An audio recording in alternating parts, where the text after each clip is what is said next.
Valencia, actually, I'm not sure if you know this, it is almost the exact opposite side of the globe to Auckland, New Zealand. So is it really? If you were there right now, you could have both put a piece of bread on the ground and made an earth sandwich. We should have tried to align that. We missed a real opportunity there. Pack your bags right now. I'm going to Uber you to the airport. We're going to get you to Valencia and make an earth sandwich. We can't miss this opportunity, Chase.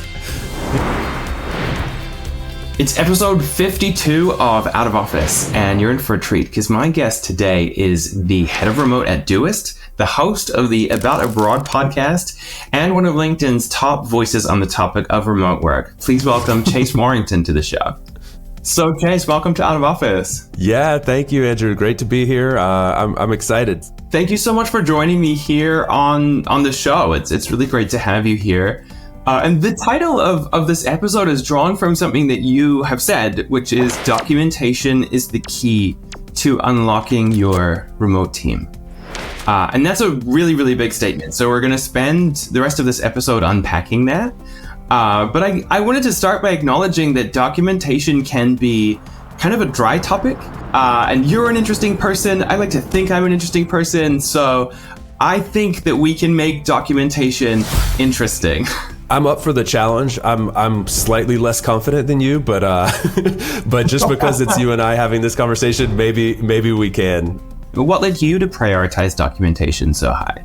We want everybody to work autonomously and be able to move things forward at their own speed. So that's what it's all rooted in. So for those that don't know, I'm at a company called Doist, which is like a fully distributed team, around 100 people in 35 countries, and we've been remote first since the day we were built. We've been working this way for 12, 13 years already now.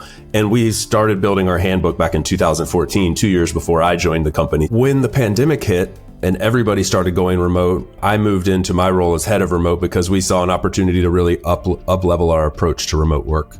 And documentation was one of those things that we knew we had put a lot of effort into it, but we also weren't satisfied with what we had. What got us here won't get us there was a phrase that kept popping up, because as a distributed team, we need a central place where everything is stored, because we have people in every single time zone spread around the world, and there has to be some place where everyone can go when they need to unlock something. We can't have people blocked for half a day or a full day because they can't access their teammates in real time. And if we want to hold true to being able to work asynchronously and completely distributed remote first, then it's an absolute necessity to have this in place. Yeah, if people can't unblock their own work to keep progressing autonomously on their own time zone, you can lose a whole day of work. And even for teams that work predominantly in the same time zone, investing in this as well, because just think about how many times you virtually or actually in person tap someone on the shoulder asking them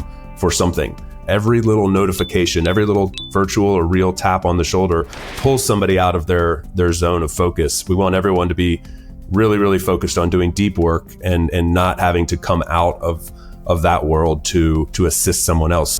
Yeah, that's a really profound link that you're describing between documentation and productivity that I imagine every single company has experienced, but few have been able to actually put their finger on.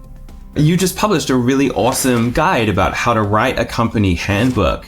And within it, you talked about some of the feedback that you got in an employee engagement survey that led you to realize that a complete overhaul was necessary of a document that was just good enough, but not awesome. Can you tell us a little bit about the kinds of feedback that were coming through that were signals that something needed to change? We got a lot of feedback. It was the thing that stood out in an otherwise pretty positive pulse check survey that we do. So the first bucket of negative feedback that I got was that we're trying to create hundreds, thousands of pages of documentation in a tool that wasn't really built for this. And that led to people feeling very uncomfortable creating documentation. If people don't feel comfortable in the platform, you're not going to go in there and create new documentation. You're not going to go in and edit things. We ultimately moved to a platform called Almanac that was built specifically by another distributed team to build company handbooks. Another thing that we found was that there was not a lot of consistency. The handbook wasn't really owned by any one person. There wasn't really anyone you could point to say, can you fix this, or can we can we make this more uniform, or can we up level this? And so we needed to solve that and come up with some sort of hierarchy. I've seen companies where a single person was responsible for the handbook and it didn't work. You've talked about issues where everyone was kind of responsible and therefore no one was, and that didn't work. Obviously, there's no solution that's going to fit every single use case, but what do you think is the right way to approach assigning responsibility for something like this? I think the underlying root here is that there needs to be accountability. So providing some level of accountability is step one. What we landed on is that in my role, the overall health of the company handbook is my responsibility. And we have two main sections in ours. One is like more general, policies, things that apply to everybody. And then there's a subsection that each individual team has their own section of the handbook.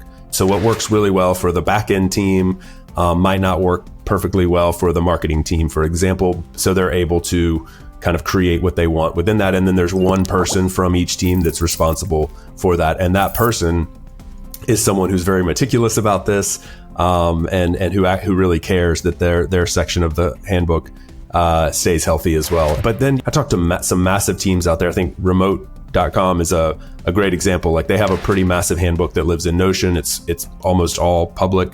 You can go check it out. And they have one person that really owns that entire process. So I think you can make it work regardless, but my advice is to focus on creating some accountability and some hierarchy so that there's like ownership and transparency as to who's responsible for what. What have the outcomes been like? You talked about the switch to choosing a new tool, Almanac, to replace your GitHub-centric handbook. What have you noticed in terms of changes within the company as a result of the new handbook?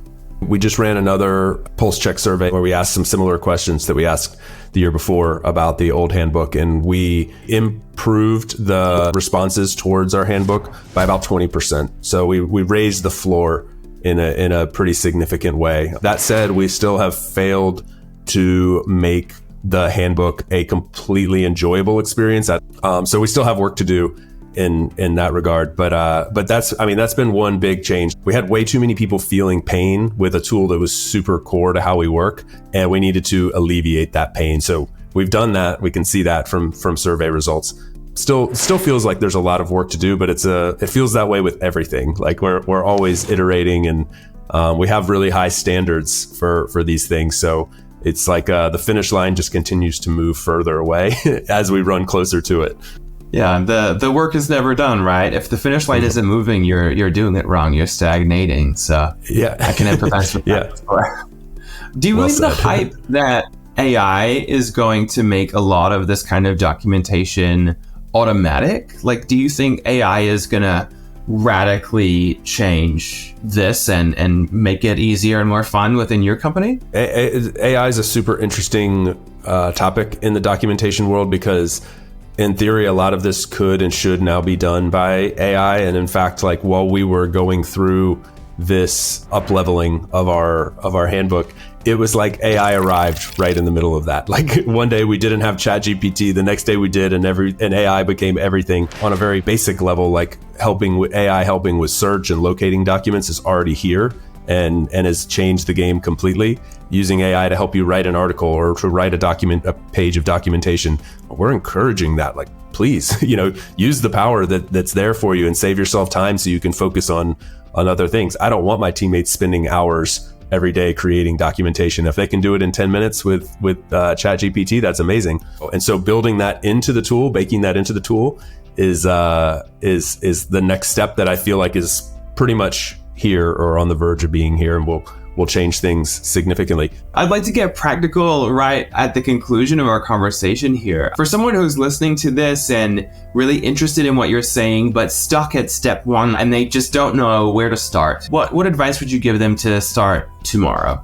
Just start writing. Identify what are the core principles of your company, your core values, your mission statement, hierarchy of the company, like the very basic infrastructure. And then just for each one of those topics, try to break them down into as many subtopics as you possibly can.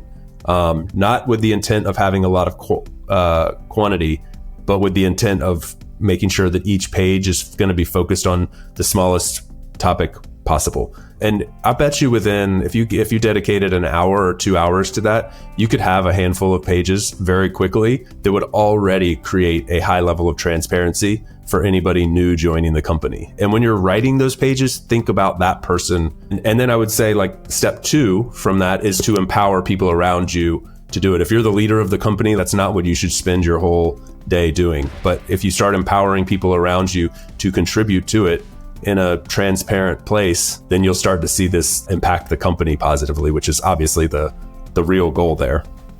And actually, I've had on my list for some time to basically do what you've just done for my company. So I want to overhaul it, and I am absolutely going to do what you recommended tomorrow, quite literally. So it's not just for the listeners, it's for the host as well. There we go. Is there anything else that I haven't given you a chance to say that you would like to say on the topic of documentation, or really any topic for our audience? I guess I would just add that the most exciting part about this phase of the future of work movement, or whatever you want to call it, that we're in right now, is that there's so much iteration on the types of tools that we have available to us, the practices that are shared, having conversations like this didn't exist on a very helpful level all that long ago.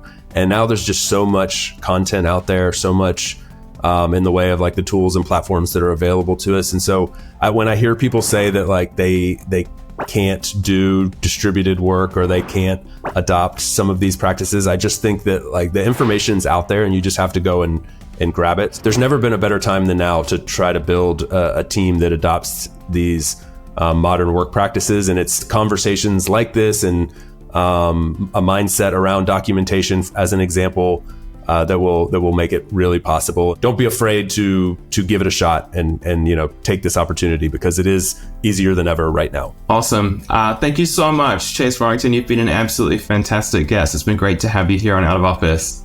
Yeah, this is a lot of fun. Thank you, Andrew. No worries. If you're interested in hearing more from Chase, I'll put his social links here, as well as a link to his About of Broad podcast, which seriously, I cannot recommend highly enough. In the meantime, I'm Andrew Allen, and the future of work is Out of Office.